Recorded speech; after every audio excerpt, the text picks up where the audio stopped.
Welcome to GCSE Unlocked with me, Mrs. Dixon, your guide to mastering AQA English Language and Literature. Each episode is designed to help you revise with confidence, consolidate key skills and unlock the secrets behind top grade answers.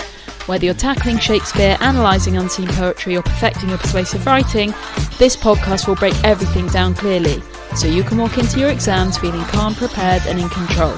So grab your notes, let's settle in and let's start unlocking your English potential. Hello and welcome back to another 10-minute revision blaster. I'm Mrs. Dixon and today we're diving into one of the most disturbing yet fascinating poems in the AQA Love and Relationships anthology. This is one students always remember. This is Porphyria's Lover by Robert Browning. In this episode we'll explore the title, first line, key imagery, structure, context, the final line, and which poems this one best compares with in the Love and Relationships anthology. So as always, we'll start with reading the poem in full. Porphyria's Lover by Robert Browning. The rain set early into night, the sullen wind was soon awake. It tore the elm tops down for spite, and did its worst to vex the lake. I listened with heart fit to break, when glided in Porphyria, straight. She shut the cold out and the storm, and kneeled and made the cheerless grate blaze up, and all the cottage warm. Which done, she rose, and from her form withdrew the dripping cloak and shawl, and laid her soiled gloves by, untied her hat, and let the damp hair fall. At last she sat down by my side and called me. When no voice replied, she put my arm about her waist, and made her smooth white shoulder bare, and all her yellow hair displaced, and stooping made my cheek lie there, and spread over all her yellow hair, murmuring how she loved me, she too weak for all her heart's endeavour, to set its struggling passion free from pride, and vainer ties dissever, and give herself to me for ever. But passion sometimes would prevail, nor could tonight's gay feast restrain a sudden thought of one so pale, for love of her and all in vain. So she was come through wind and rain. Be sure I looked up at her eyes, happy and proud. At last I knew Porphyria worshipped me. Surprise made my heart swell, and still it grew, while I debated what to do. That moment she was mine, fair, perfectly pure and good. I found a thing to do, and all her hair in one yellow string I wound 3 times her little throat around, and strangled her. No pain felt she, I am quite sure she felt no pain, as a shut bud that holds a bee. I warily opened her lids again, laughed the blue eyes without a stain, and I untightened next the tress about her neck. Her cheek once more blushed bright beneath my burning kiss. I propped her head up as before, only this time my shoulder bore her head, which droops upon it still, the smiling rosy little head, so glad it has its utmost will, that all its scorns at once is fled, and I its love am gained instead. Porphyria's love, she guessed not how her darling one wish would be heard, and thus we sit together now, and all night long we have not stirred, and yet God has not said a word. So that's the poem, and the title sounds romantic, right? Porphyria's Lover. But Browning flips that expectation. We imagine tenderness and passion when we talk about lovers, but actually this becomes quite dark and chilling. Now, this is a bit different because we've talked about the farmer's bride, where the farmer is mentioned but not the bride. The use of her name, Porphyria, not his, reminds us that she is the focus, but still it's his version of the story. From the start, the title hints at obsession and possession. He defines himself only by being her lover, as if he exists to be part of her life or he exists to serve her. First line, how does the poem open? The rain set early into night, so we begin in a storm. Classic. The weather reflects the speaker's emotional turmoil. It's dark, violent and unstable, and you know it? This is classic pathetic fallacy. The sullen wind mirrors his jealousy and resentment. When Porphyria enters, she brings warmth and light. She shut the cold out and the storm. So right from the start, nature reflects the power dynamic. She calms him, but he eventually destroys this calm. Let's get on to some of the key quotes. The imagery here is rich and symbolic. We've got lots of contrast as well. We've got the storm versus warmth. There's a contrast here between chaos and control, and there's a contrast between passion and calm. Porphyria glided in, straight. She shut the cold out of the storm. She makes a fire blaze up. She makes the cottage warm. Porphyria represents warmth and normality and affection, and this is something that the speaker takes too far. This isn't enough for him. He wants more than that. He wants to pinpoint this moment in time when Porphyria worships him, when he realises that she's in love with him. That verb worshipped is key. He doesn't want this to be a mutual relationship. He wants Porphyria to be submissive to him, to be in his debt, for him to have this control. This is a poem about control, controlling men, how he feels that not love and a mutual respect is part of a successful relationship, which most healthy relationships would be. He sees him as having the control as the marker of a successful relationship, and he wants to hold that moment in time, which is why he kills her. We've got some really interesting imagery around Porphyria herself. Her yellow hair is a symbol of beauty, it's a symbol of sexuality, but ultimately it is the means of her death. He also uses the phrase, and I find this a bit unsettling, the smiling rosy little head. This sort of infantilises Porphyria a bit. It certainly makes her seem vulnerable. Again, we've got that idea of him being in control. Her head is described as little and smiling. There's something very innocent about her here, which again I think he wants to freeze in time. He doesn't like Porphyria to have this control and power that she seems to have to an extent at the beginning. Yeah, so there's certainly, she's got a smooth white shoulder. So it's a bit of a strange mix here. I'd say there's a duality going on here of Ophelia being calm and collected, but also of him wanting to see her as almost childlike, i.e. somebody who looks up to him as someone to be admired. And that links into, actually, there's religious imagery in here, which again gives it a really unsettling tone. We've got this line, Porphyria worshipped me. And this suggests he sees himself as a godlike power, and he feels like, it's up to him. God, sorry, my cat's nudging me loads. That he feels like it's up to him to decide whether she lives or dies.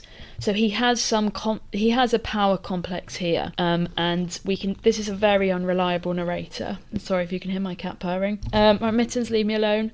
Okay.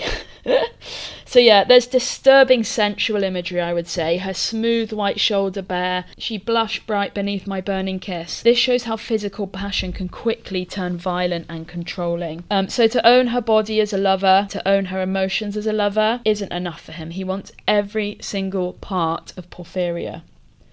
Let's talk a bit about structure. This is a dramatic monologue, so same as The Farmer's Bride. Oh my gosh, my cat.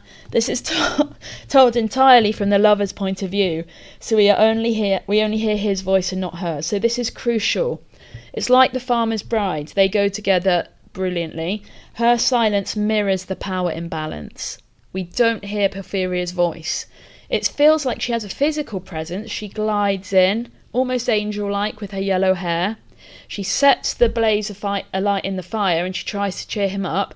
So almost this seems too much power for him. She's a woman that is potentially a woman that has her own voice and her own presence, but the speaker doesn't like this. It's one long continuous stanza which gives it a breathless and obsessive-like quality, as if he's frantically telling us about this cataclysmic night that he had. The rhyme scheme is A, B, A, B, B. It's quite controlled, but the story itself is chaotic. The speaker's trying to break out of the social bounds where it's not okay to murder your lover. He's trying to normalise this. He says God has not said a word, so he's trying to rationalise something that's deeply irrational and socially unacceptable. Now there's a turning point here at line 41. Okay, so I want you to mark that in your copy. He says, that moment she was mine, fair. We can kind of read that with a crazy villain-like voice, I think. Mine. When the rhythm speeds up, the language becomes disturbed and possessive. So ironically, and this is a nice point you can make about this poem, the more control the speaker yearns for over Porphyria, the less and less controlled and the more chaotic he becomes. The repetition of mine shows his madness and his need to possess her completely. Let's talk a bit about context as time is ticking on. So Robert Browning, yes, the name might seem familiar, wrote this in the Victorian era. It was a time fascinated by psychology, morality, the darker side of love. The poem explores obsessive love, control, and moral blindness. And the reason this name might seem familiar is because Robert Browning was the husband of Elizabeth Barrett Browning. Yes, that's right, our friend who wrote Sonnet 29, another poem about obsessive love, but a very, very different take on it. This also reflects Victorian anxieties about female sexuality and independence, and I think that's so interesting how Elizabeth Barrett Browning's poem is a lot about female sexuality and independence. Porphyria seems strong at first. She enters, she brings warmth, she takes control. It doesn't sound too dissimilar to Elizabeth. But the speaker's need to dominate her turns violent. So I would almost say this is quite a progressive poem, because to me, the speaker is criticising the writer is criticising the speaker's actions. He's subtly telling us that this kind of behaviour is dangerous. Oh, I've got lots of emails. It's not okay. The title Porphyria's Lover would have been shocking, okay, for Victorian audiences. It deals with passion. Lover has connotations of sex, not fidelity and marriage. This poem deals with passion, power and madness, and Browning was exploring how love and violence can become disturbingly intertwined. I can't help but draw parallels here between the vines wrapping around the trunk in a loving, sensual way in his wife's poem, to here about the hair wrapping around the neck. I can't help but see similarities there. Right, the last line. Remember, the last line is the key that can help us unlock the meaning of the poem. Yet God has not said a word. The end is chilling. I can't help imagining the speaker sitting here with Porphyria next to him in silence. The speaker believes he's done nothing wrong. He waits for divine punishment, but none comes. This lack of moral consequence just reinforces his madness, and I definitely think he will offend again. He sees their frozen moment as perfect and justified, as if it's something to be cherished.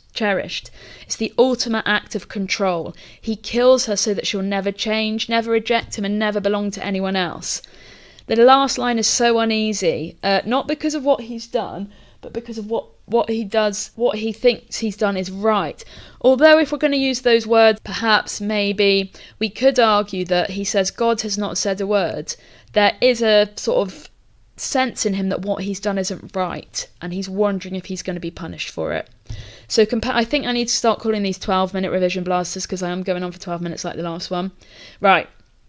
What can we compare it to? Farmer's Bride by Charlotte Mew. Both are dramatic monologues told by men who dominate women. Both mix desire with fear. When We Two Parted by Byron deals with pain and loss.